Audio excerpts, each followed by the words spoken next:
Good evening, Grace. Good evening, good sir. Oh, are we doing an English thing? I wasn't quite English. You said good British? evening, and I thought it was very polite. And so I thought I would give you a polite good evening. Back We're to in you. Britain now. How are you? I You sick? Are you sick? Something I sick? was sick Yeah. all weekend, and so I did nothing. I'm feeling a lot better today. You don't look great. Thanks. You don't look great either. You look terrible. I'm kidding. You look really good. You have your festive colors on. I think Yeah. I'm kind of festive. 'Tis the season. Yeah. Well, red is my favorite color also. So, I mean, Well, if you wanted to it be fits festive. because it's December. It fits. All right. Do you want to do the show? Let's do the show. All right. Grace, it's that time of year where everyone is filled with glee. Now let's see if we can get in the spirit on episode 4T. All right. I'm Eric, Idiot Runner Kosek. And I'm Grace, Hot Pants Langheim. Eric is all business in the front of the pack, and I am all about the party in the back. That's right, business up front and party in the back. Together, we are the Running Mullet. And we are going to talk about every aspect of running, the podium to the DNF and everything in between. If you are a runner, this show is for you. Now sit back, get out your foam roller, and enjoy the party.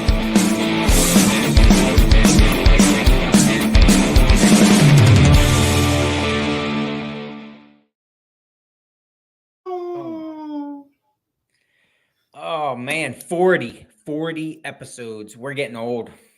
40. What? Yeah, it's getting pretty close to the whole year thing.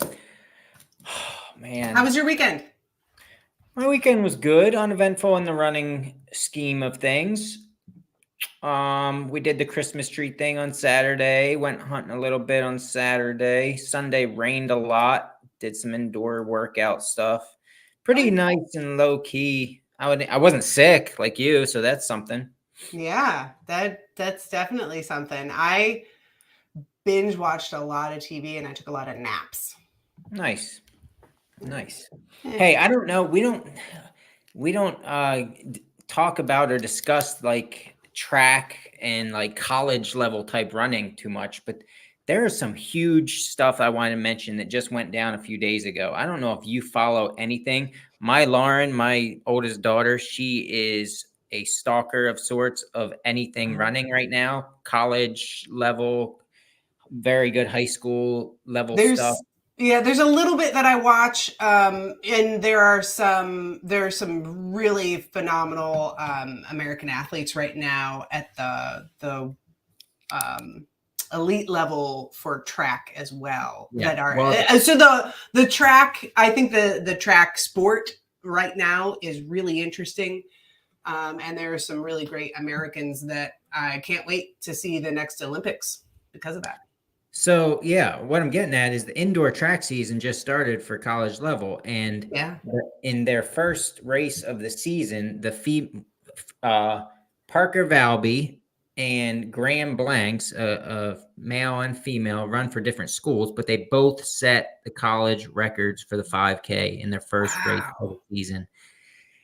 Parker, the woman, beat the record by like 15 seconds, which in a 5K... That level is huge. Do you know how long that record was around? Yeah, Sisson in like 2005. I think. Don't quote me on that year, but it's been around for a while. Holy moly! She ran a 14:56 5K. Wow, 14:56. Ask me what that equates to per mile. What does that equate to per mile, Eric Kosek? About a 4:48, Grace. 4:48 for 5K. That's nuts. I mean, granted, it's indoor track. It's flat and controlled a little bit, but holy mackerel. And then Graham Blanks, the dude, he ran a 13:03. What does that equate to per mile? Thank you. A 4:12 mile That's for ridiculous. 3 miles. Oh my gosh. Like, yeah, this college level stuff is at a spot, I think, where it's never been before. This Parker Valby, she's just blowing the doors off of everything like That's awesome. that women thought were possible. So it's pretty cool.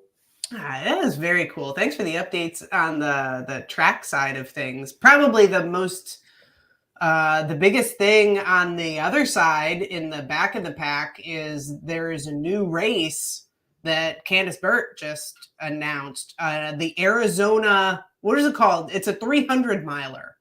Arizona Monster or something like that? Yeah, the Arizona Monster 300. Yeah. We have a guest on tonight that might be interested in something like that. Yeah, we sure. have a guest. Wait, real quick before we do guest, so I have been sick, which is why you haven't heard any Mullet Chronicles. I'm coming back. I gotta have my vocal cords situated before I have more Chronicles coming up. But that's coming soon. I'll probably record some more this week or next. And then our Secret Santa exchange tonight. Tonight is it. Like, get your names in tonight. I have a good amount of people who are participating in the Secret Santa exchange, which I am a nerd and I like this kind of stuff. So you give me your email address and then we put all the names and then mix them up and then you buy something for somebody. You know how it works. Are you keeping the number that we're at a hidden secret as of now? Or? What are we at right now? I can tell you what we're at. Hold on. You don't have to. I don't remember. Pretty high though. I mean, it was hard. I think we're at like 30, something like that. It's pretty good. I lost it. Yeah. So we got a good amount of people. If you want to jump in, I think I can add people after the fact. It just gets a little bit more difficult. But anyway, like, I don't know, message me if you're interested. And so Secret Santa, and then we're also we're going to start with the best of 2023. We're going to have that episode coming up. So let us know categories because we're getting votes in. And Santa's coming on an upcoming episode. What else? Is that it? I think that's it. I think that about wraps it up. All right. We got a guest on, and let's bring on our guest because that'll be more interesting. Okay. I don't know. You're pretty interesting. So we have on tonight Mr. Bob Stewart. For those of you that don't know Bob, he is a very well-seasoned and trained athlete, but he likes to focus on unsupported long FKTs, fastest known times. And we're going back a few episodes here from when we talked about FKTs, but it's still a big part of the running scene. And everybody always has an opportunity to do any FKT they choose or would like to do. So I enjoy them. I think it's a cool, different thing to do besides race. And Bob, let's go. I'm going to bring Bob on. Thanks for coming on, Bob. We appreciate you. Thanks for having me. Hi, Grace. Hi, Eric. Hi. Just a quick how I met Bob. I ran Mid-State Trail, I don't know, 3 years ago or something like that.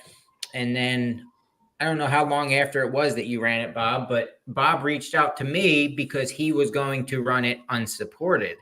And he just wanted to know if I had any opinions or thoughts of what to look out for in the trail or just basic, what I noticed when I was out there, which I really couldn't provide him any good information that he didn't already know because he does his homework and he had everything planned out to a T.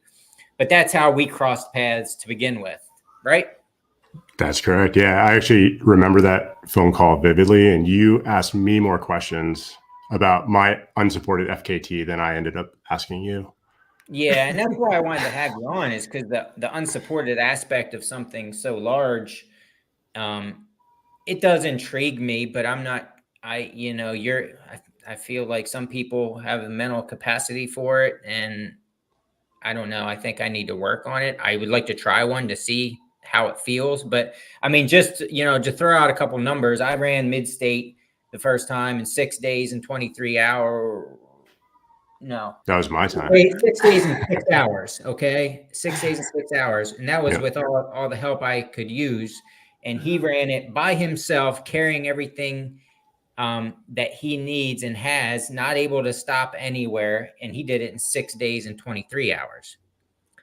So that's what's mind blowing to me. So what I like, and you have a couple other FKTs, the Tuscarora Trail, which is a 250-mile trail you did in 4 days and 7 hours. So you got this whole unsupported thing. In my opinion, you have it dialed in pretty good. I get a little better each time.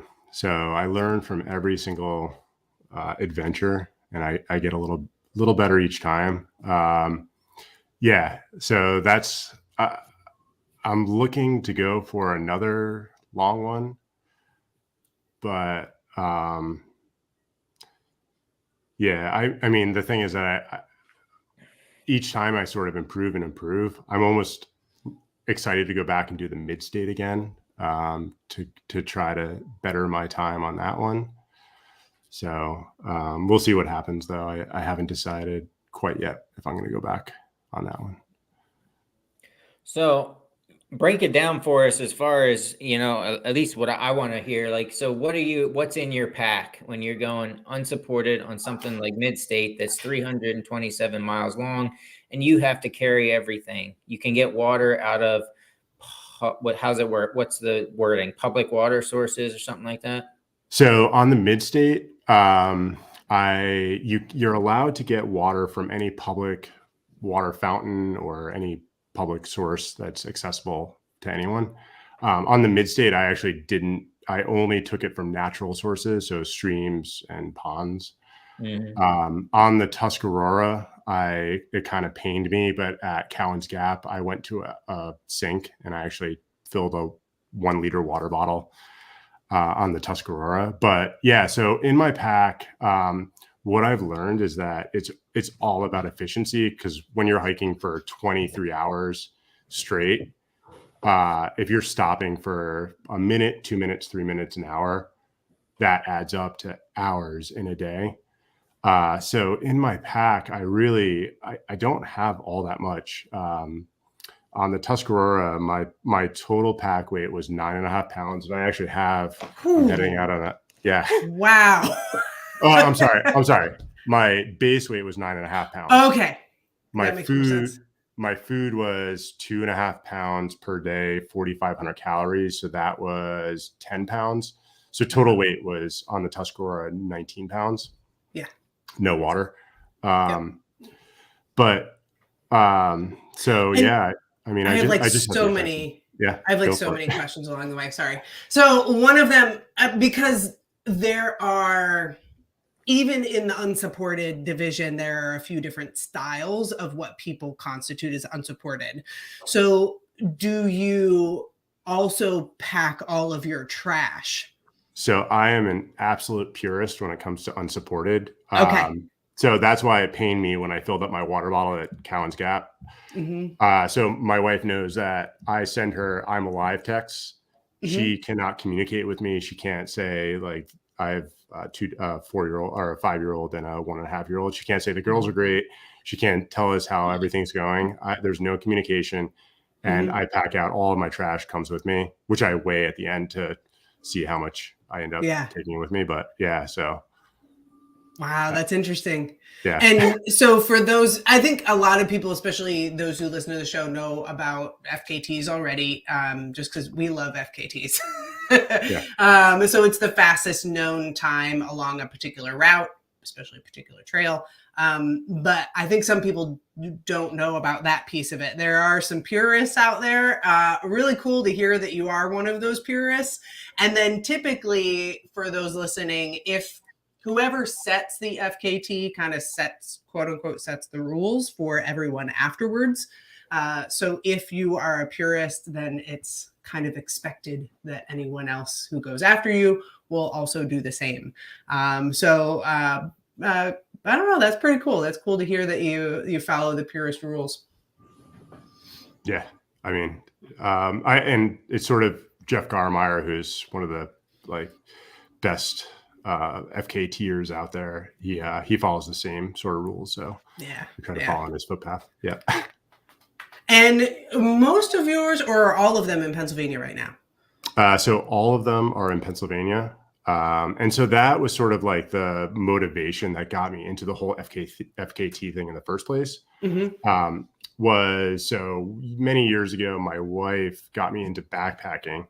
Okay. And I started taking blankets into the backcountry and very basic sort of backpacking. And then I just fell in love with it. And I decided that I was going to hike I think there are 18 state forest hiking trails in Pennsylvania. Okay. And I decided I was going to hike all of them.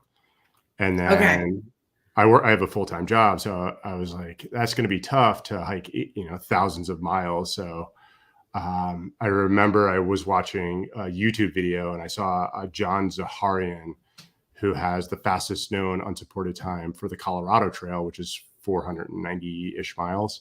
Yeah. He did it in 9 days. And I was like, wow. I was like, people can get out there and do these trails real fast. And so I just decided that I was going to try to do it myself. So that's how I. And you just answered one of my other questions. I was trying to figure out like what. I don't know if I think most people I talk to who do FKTs, like there's some rhyme or reason to which ones they do. Right now I'm working on completing a collection of the whale. So I was trying to figure out like, what's your collection? So it's state forest trails. So it's a state forest hiking trails award that they give. The DCNR gives it for Pennsylvania. And there are 18 trails. Most of them are long distance trails. There's 2 short ones, the Golden Eagle Trail, which is in Teotihuacan State Forest, and then Rocky Knob Trail, I think it's called, in Michoud State Forest. But the rest are all long distance trails. And you technically only have to hike the distance in Pennsylvania, but I can't just hike the part in Pennsylvania. So I hiked the entire 250 miles of the Tuscarora. And awesome. Yeah, and I'm waiting. The Baker Trail out in western Pennsylvania is part of that whole award. And that is 133 miles, I believe. And so I'm hopefully going to do that FKT in the spring. I think there's only like 5 miles in state forest, but I got to get the other 178 miles in. So awesome. Now is it the Tuscarora or the Tuscarora Trail? Tuscarora. Yeah, Tuscarora goes from Shenandoah to just west of Harrisburg. Yeah, that's a Blue Blaze off of the AT, right? It is. Yep. Yeah, that's what I thought. Okay, very cool. Wow. Yep. I was just there not too long ago with my friend Lacey, and I was we were at the trailhead for it, the northern trailhead. And, right off the AT. Yep. And I don't know, we were talking about it. That's a pretty cool trail. Yep. Okay. It's wild. All right. Great. So many questions. Craziest story from any FKT? Craziest story.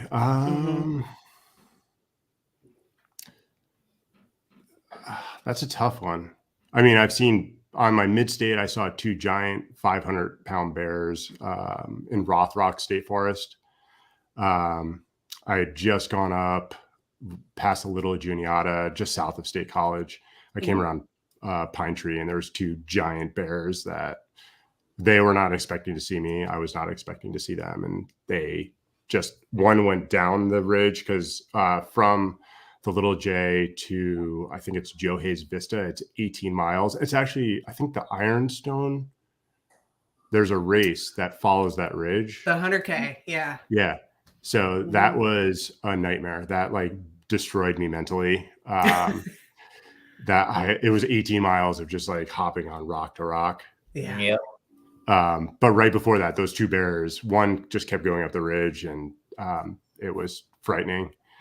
That also on the mid-state, I ran out of all of my batteries by the last day, and I slept from 8:30 p.m. until 10 p.m. Woke up in a thunderstorm, put on my headlamp, walked 15 minutes, and my headlamp died. Wow! And so I had a little tiny like AAA flashlight that I like clipped onto actually this hat, and I used that for the rest of the night. It was like a little tiny like pen light that I used to make it through the rest of the night. Oh Um, So I yeah, want to know what, like for mid-state, what kind of effort are you putting in constantly? Is it like a solid power hike the whole time? So the mid-state and the Tuscarora, I did two different styles. So during the mid-state, I didn't actually start trail running until about 1.5 or 2 years ago. So the mid-state was 100% hiking the entire way until the last 30 miles. So 300 miles of hiking, and then the last 30 miles I was jogging on and off, but my body was not conditioned for running, so it was torturous. I was not ready for it. I had a knee injury, so I never really did trail running. And then I sort of pushed past that knee injury, and I was like, I can go way further, way faster if I run. So I just started running. The Tuscarora, I ran a lot more. And I actually, you were asking about my pack. So this was like a key thing. So sorry if you're listening, but so I have like a 30-liter pack, but it has a running vest on it. And so, yeah, I sewed this myself, and it basically, I put all of my food up front, and I can run, and it keeps it really close to my body. And so, yeah, you heard him right. He made his own vest. He fashioned his own vest. So that thing's pretty great. yeah, I want it. Yeah, give that thing a little spin. I want to see it. So this is yeah. So I wear this for 23 hours straight, and all the food goes in the front here. I have my GPS goes up here, phone goes over here, water over here, and then I got side pockets for, this is where my 1 liter peanut butter jar goes for my cold soaking, and then all bottom pocket. So that is like part of the efficiency that like this really allows me. On the Tuscarora, my first day, I averaged 17-minute miles for 53 miles with like a 19-pound pack. So yeah, so it's all about efficiency. Yeah. Man, I think the wild thing is I can imagine doing that supported. The crazy thing is it goes back to Eric's comment, like doing it that fast unsupported. You don't realize until you do something unsupported how much your crew does for you. And once you have to clean your own socks and fill up your own water, you realize like it takes a long time to, filter your water, and you got to get really good at it. I can't imagine going that fast. Yeah. That's why. I mean, and if you add up the time that it takes to filter water, so I don't know, 10 minutes every 10 miles, it just adds and adds and adds. So that's why, so my water, for example, I use Aquamira drops because I don't have to actually stop to filter. I just I just drop in to like a little container, and then I put it in, and then I just have to wait a half an hour. So there's no actual stopping to filter. I just let it purify. Yeah. So but now you got to pay attention to it. Like there's just so much that, when you do a supported, that you kind of hand off to your crew. I can't tell you how much math I do in my head during like a 4-day endeavor. I'm just constantly doing math of like times that I like put the drops in, put the things in the water, like when I'm going to get to this place. So what about your daily calorie intake? What are you sitting at? It's about 4,500 calories per day. That's pretty slim. Yeah. Yeah. I can go without a lot of calories, and I think on the Tuscarora, I lost about 10 pounds. In the mid-state, I lost about the same, but yeah, I can, the first day or two, it's tough to sort of choke down 4,500 calories because I on a normal day, I'd eat 2,500, 3,000. So I don't know. I have no problems with that, but yeah. And that's another thing is I've learned a lot of my calories are liquid calories now. Like when I did not FKT, but when I did Eastern States last summer, all 95% of my calories were all liquid calories, and it's just way more efficient. I can consume it all. I get all of the energy, but I'm not sort of chewing and dealing with that. So What do you enjoy? What liquid calories do you use? so I make my own. So it's a mix, of course. So it's a mix of, I actually have upstairs, I bought a 50-pound bag of maltodextrin from a like chemical nutrition supplier in Baltimore. But so I do a third maltodextrin with just electrolytes. A third is cyclic dextrin, which is like a new sort of, it's a new carbohydrate. To me, it's very similar to maltodextrin. And then I do a third Roctane. So I basically do every 10 miles, I mix those three over and over. I just do syrup. He Syrup? makes me realize that I gotta try harder. Yeah, you do, Eric.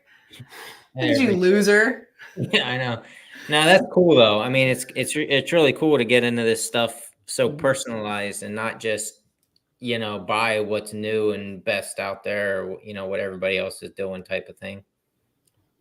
I believe that the second one, whatever you said, is what Scratch uses to get their high calorie hydration mix. I forget the term or what it's different it's a different, I don't know what it was called. I'd have to read the bag, but I don't know.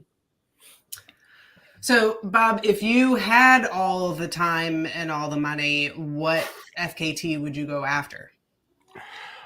So I have so many in my, like, I just have like this never ending list of like ones that I'm balancing and going back and forth. Are the big boys on there? The AT and the PCT and all that, or what? I don't think I would ever do the AT or the PCT, just because it's such a huge time commitment that I enjoy other aspects of life that I don't think I could devote. I mean, it's only quote unquote 2 months of your life. So for me, like, I also have a bit of imposter syndrome for my FKTs because all of them, except for the Kohana Trail, I don't think I've actually like bested anybody in any of them. I've just sort of set the pace for all of them. Right. And so even the Kohana Trail, I feel I have to give a shout out to Gary Lampman because I feel kind of guilty because I know that his watch died when he was doing the Kohana FKT and he had to like charge it for 30 minutes. And I was again doing math in my head when I was running the Kohana and I was like, oh, I got plenty of time, but I was off by a minute per mile. And then when I finished, my wife was like, you realize you only beat him by 12 minutes. And I had no idea. And so I feel bad about that one. But so I want to, my sort of goal is this summer, I want to go out and do a big one like the Long Trail. I've been sort of eyeing that one. And the Benton McKay Trail, I want to get down and do that one. But I haven't done a long 300 plus miler in a while. So I want to do that this summer. Wow. And that's so wild hearing you say that because your times are incredibly fast out on your FKTs. And I don't know. I definitely want to get more people into the sport just because there is some of that. There is some of, I did the Brandywine Unsupported last year and I set the first, and I seriously stopped a couple times and just had a sandwich and some coffee because I knew I was the first time and I could take my time. But to some extent, like I remember when I set the Mason-Dixon, so I did the Mason-Dixon 4.5 days, 200 miles. And I did beat the previous time, which was 5.5 days. And I remember all kinds of people are like, oh my God, I can't believe you set the fastest time and you beat the previous person by a day. And I'm like, yeah, the person I beat is 25 years older than me. Like, do you know how badass she is? That was Roxanne Strine. And she's amazing, like to be able to do 200 mile FKT in your 60s is just phenomenal, and that's so much better. And now I feel like I need to go back and do it again, or do it self-supported or something, just because I feel like, well, I had a whole crew with me. I had such like very high end Jess Eager took really good care of me the whole time. And now I'm kind of like, well, but I had support, and I had, I slept a lot. And so hearing that from you, that you have a little bit of imposter syndrome, makes me feel a little bit better somehow. Yeah. But and I have to sit back and be like, yeah, but it was 200 miles. For sure. Yeah. It's such a battle. I can relate as well, because all of my FKTs before the mid-state were all training for the mid-state. And so I was just, I went out and did the Lost Turkey Trail. I did the Donut Hole Trail. And honestly, the reason why I posted them was to give those trails sort of some exposure, so people would get out and hike them and see them, and somebody would try to go out there and better my attempt.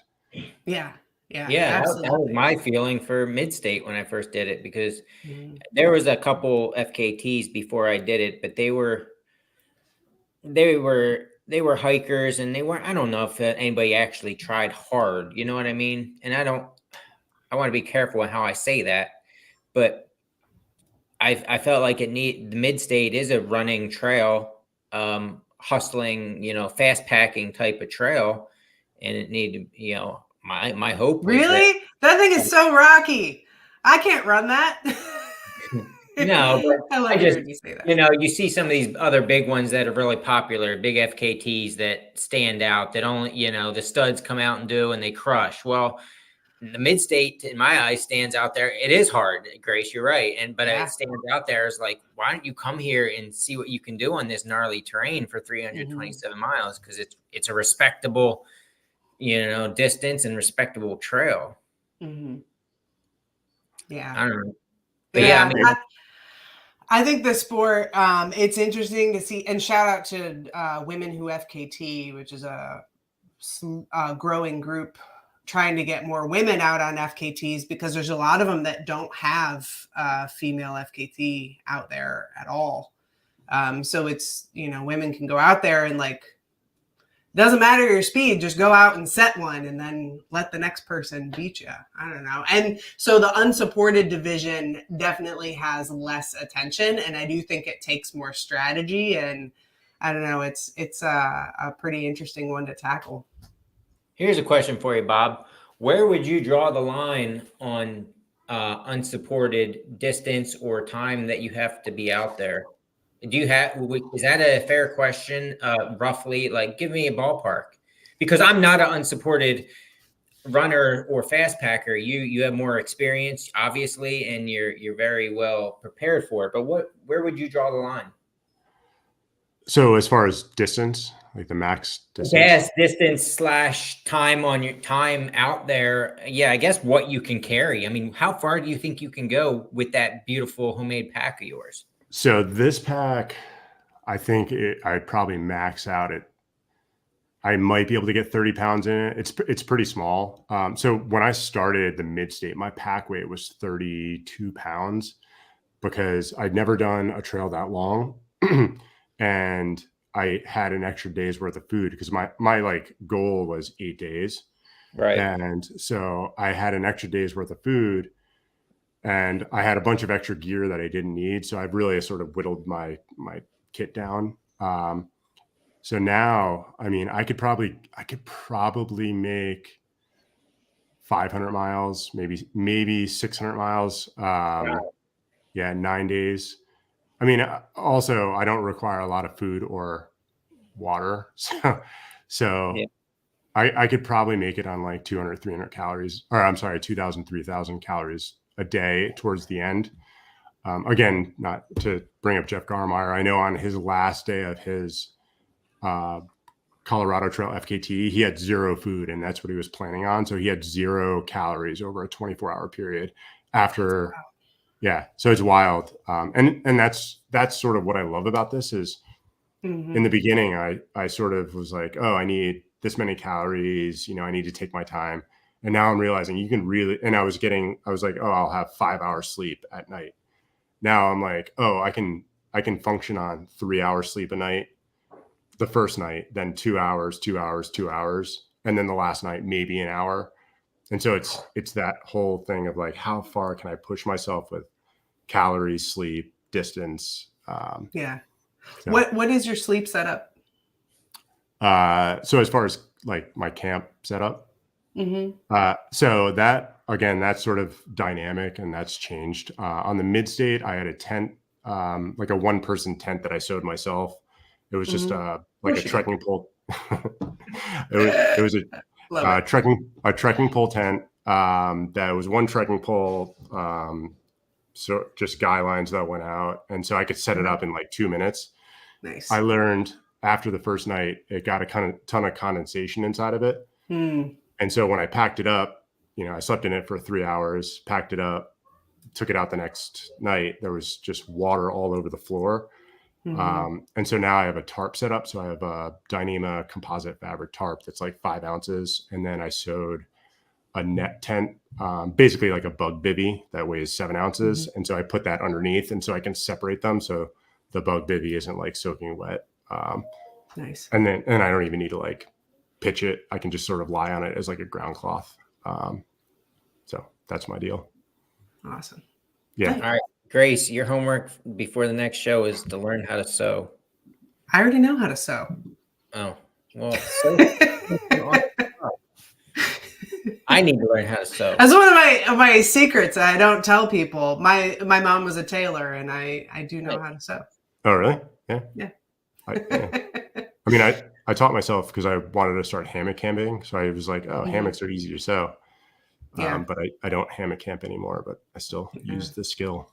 I've been hammocking. I haven't tented. I've been hammocking, and I kind of dig the feel of it more than anything. So yeah. So that actually is what got me into using the tarp, because I much prefer to have like a wide open view around me. It's more comfortable for me. But when I do my like really long, like if I do a 35 plus mile day, my legs get really cramped in the hammock. So it's just more comfortable if I lie on the ground. Yeah, that makes sense. Yep. All right. Caleb is asking, how much did the terrain change over the duration of the trail? And so I'll just stop there, and then I got another question. So how much terrain change? And I'm guessing about mid-state.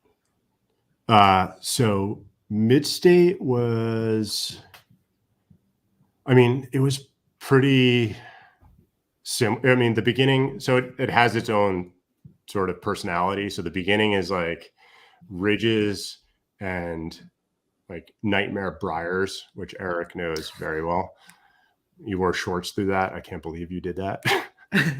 Never again. I actually saw you wore shorts, and then I was like, I'm wearing pants the entire trip. You're welcome. So it's like ridges, briars, and then the middle part is rocks through past State College. And then my favorite part in all of Pennsylvania is once you get to like Rothrock State Forest, you start going through the state forest sections, and it's just beautiful. Sort of, you're going up and down the like valleys and mountains in Pennsylvania. Yeah, I agree. Were you happy with your choice of footwear? Yeah. So I wore Ultra Olympus, I think, on almost all of my endeavors. And they were great. I like trail runners. I actually have moved to Topos recently, and I really like the Topos because they have sort of a narrower heel, and they're a little more nimble. So I'm digging those. Everybody's switching to Topo. I'm one of them. I'm on the Topo train. Yeah. I had another question with that. Do you also bring? You don't have a lot of downtime. You're only doing 1 to 3 hour naps. But do you bring sandals or anything else just in case? Absolutely not. Nope. Yeah, honestly. Do the shoes stay on the whole time? I'm sorry? Do the shoes stay on the whole time, or do you take them off when you sleep? When I sleep, I take them off. Yep. The Luco tape stays on the entire time, but the shoes come off. Do you do compression socks while you sleep? No. Yeah. I just, so my whole thing is I'm very comfortable being uncomfortable. So I like wear literally the same clothes. I walk, I fall asleep in the same clothes. I wake up, wear the same clothes. So yeah, I bring like a change so on the Tuscarora, I did it in April. So it was kind of cold. So I brought a puffy, like a warm, like insulated jacket. But yeah, I just wear the same clothes for. And that was going to be my next question. Do you have a favorite time of year? I know I do. So absolutely. For me, it's spring is the best FKT season because it's not overgrown. The trail's not super muddy and the temperature is perfect. You're not like for the mid-state. I did it in June just because that's when my wife works at a high school, so she's off the entire summer, so she can watch the girls while I go off and run around the woods.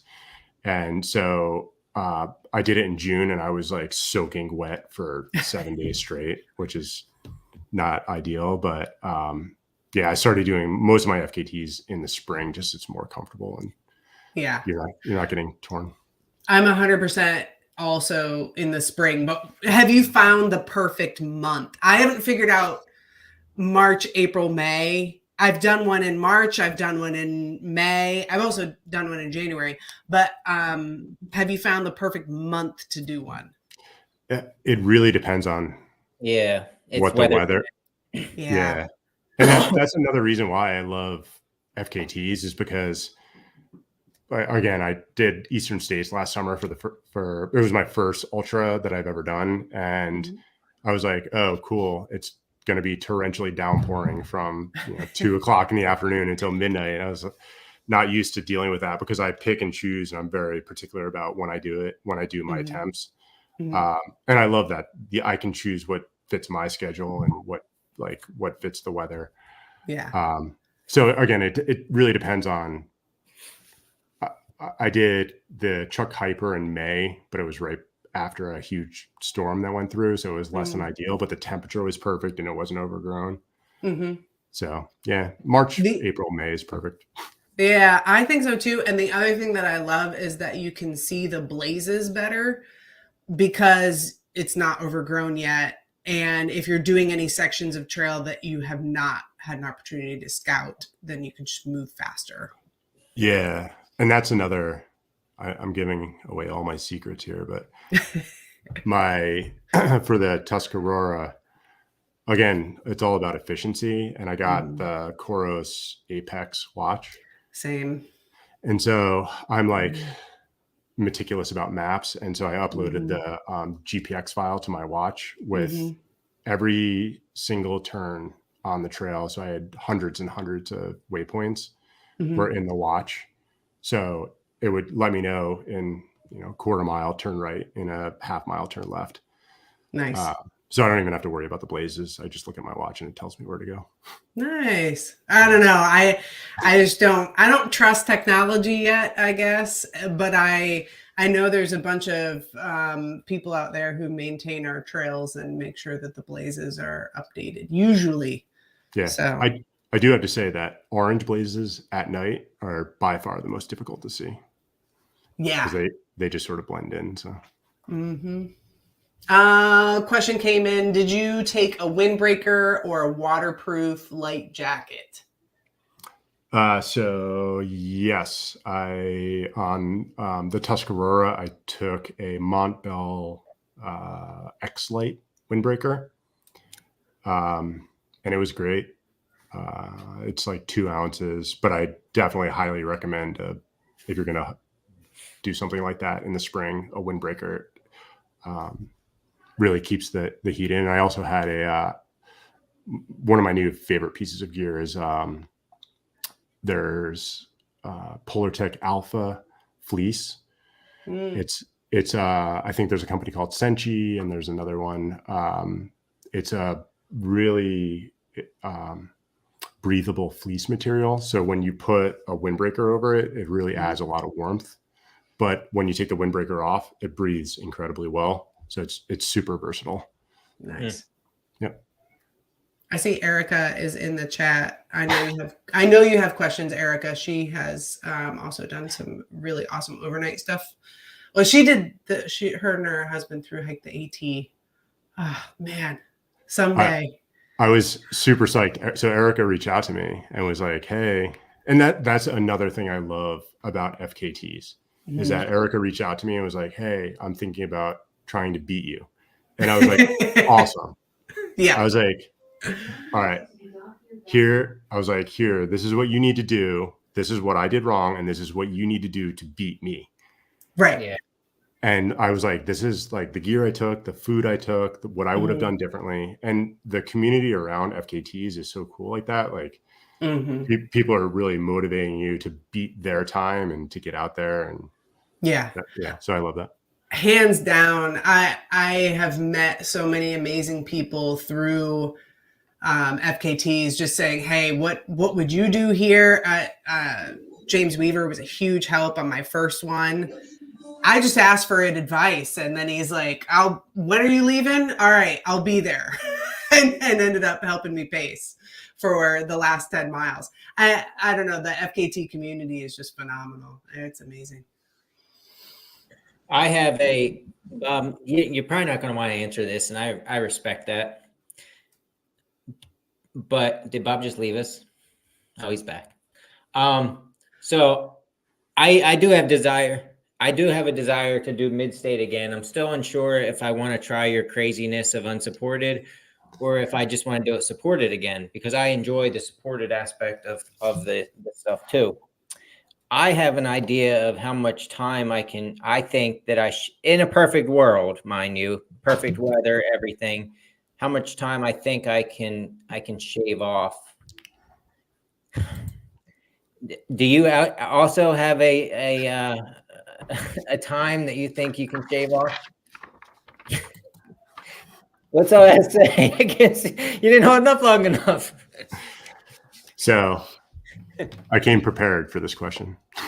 And I see no reason why you have to answer it. I mean, I think I can shave off quite a bit because I feel like you did. Like I know not mistakes I made.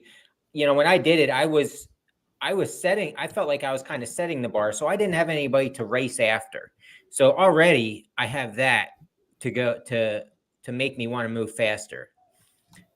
Whether it's you I'm chasing or Pat Hine, which is the one who did it supported after I did. Either way, I have a time to try to beat now, which is important in my opinion. But I still think I can, knowing how I ran it, I can take off quite a bit of time. I assume your answer is probably the same. So I completely agree. When I did the mid-state, I wasn't really chasing. I think the record was like 11 days. So I was aiming for eight days.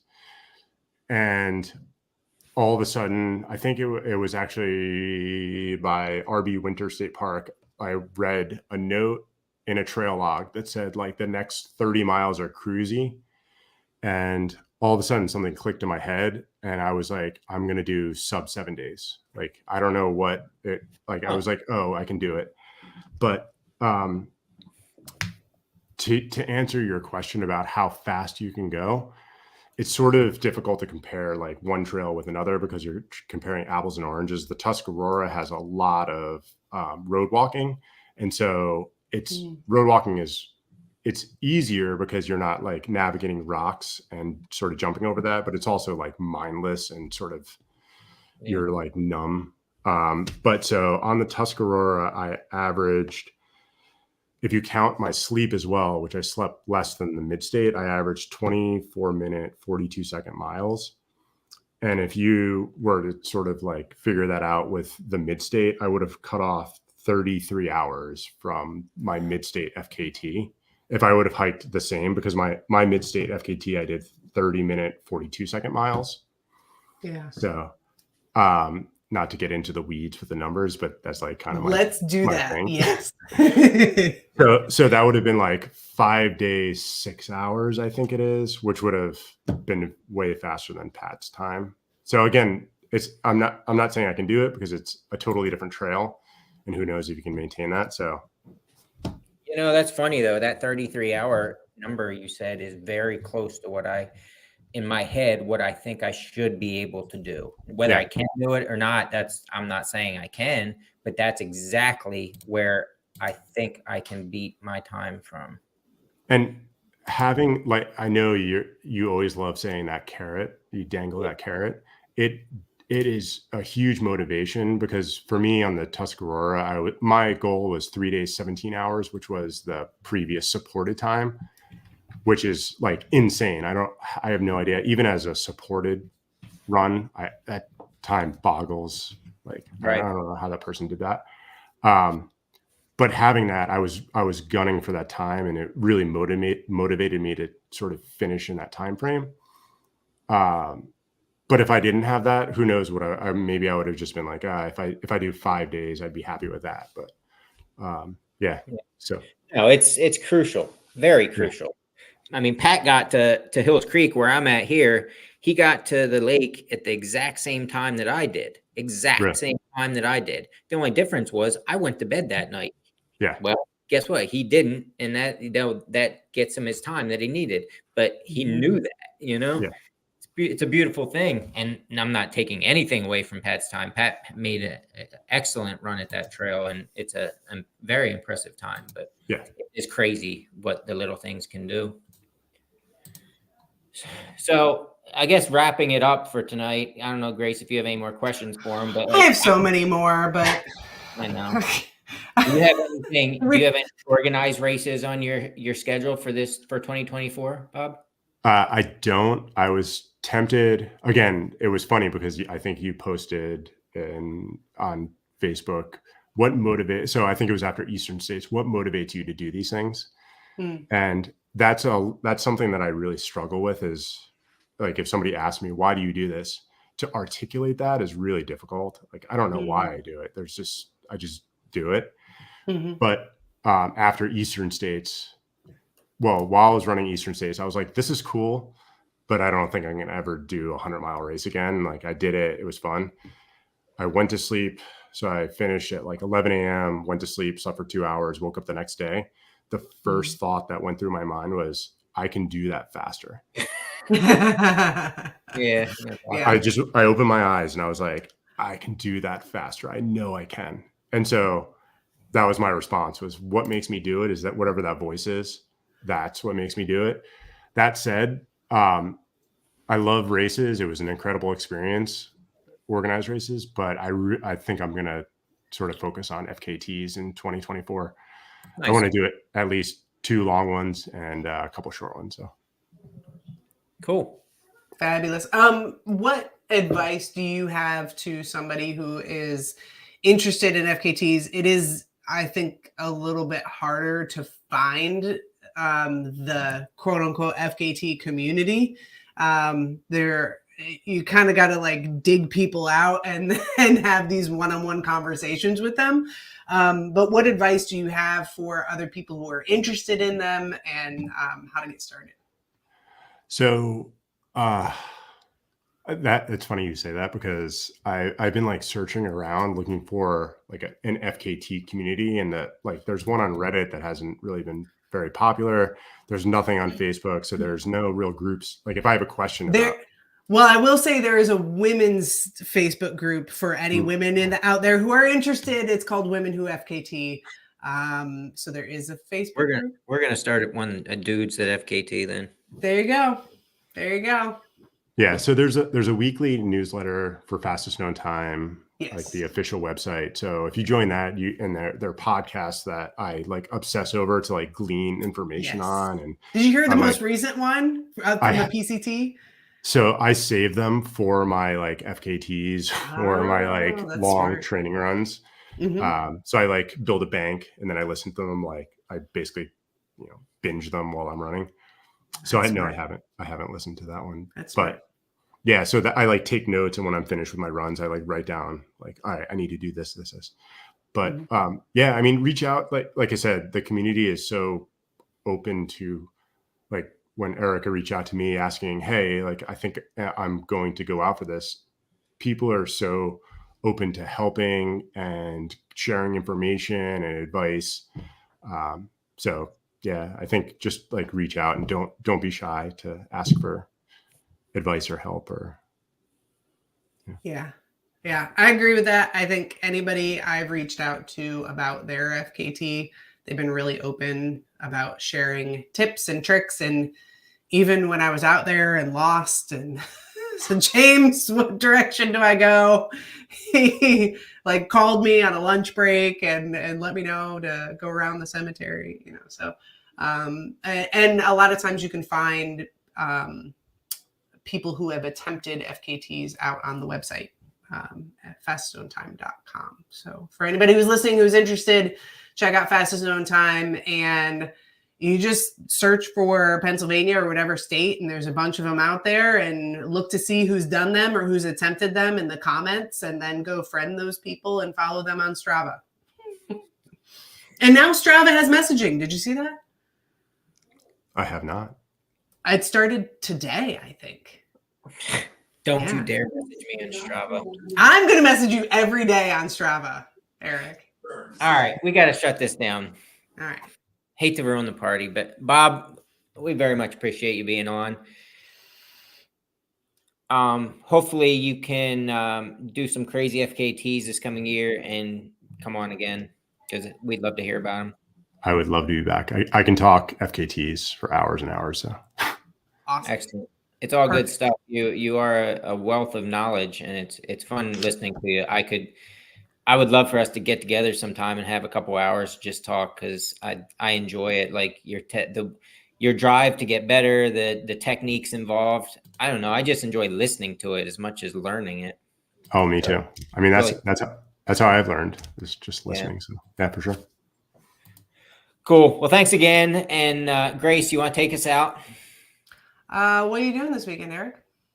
That's a good question. Hunting on Saturday for one last try to buck for my daughter. And then Sunday, Becky's going to run Big Woods 50K down towards you, French Creek State Park. And I'm not, so I'll probably run something up here.